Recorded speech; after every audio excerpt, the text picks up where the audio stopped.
Jelang pelaksanaan Coklit Data Pemilu 2024, KPU Pasaman melaksanakan distribusi alat kelengkapan Pantarlih yang terbagi di setiap nagari di Kabupaten Pasaman.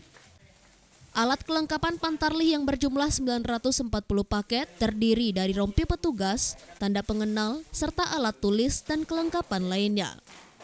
Kasubag Perdatin KPU Pasaman menyampaikan, untuk pendistribusian kelengkapan dilaksanakan oleh KPU Pasaman dengan membentuk 4 tim distribusi yang langsung menyasar ke-12 kecamatan yang ada di Kabupaten Pasaman.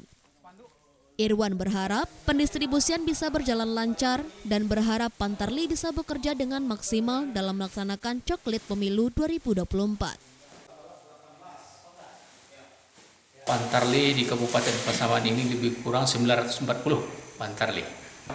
Kebutuhan logistik untuk Pantarlih ini antara lain rompi, topi, kemudian ID card, kemudian ATK, alat kelengkapan Pantarlih lainnya.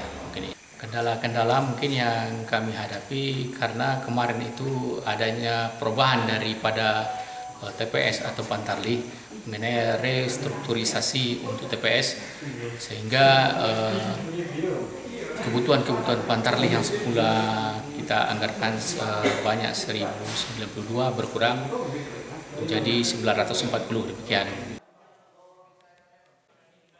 Dari Pasaman, Sumatera Barat, Ari Yohanes, iNews melaporkan.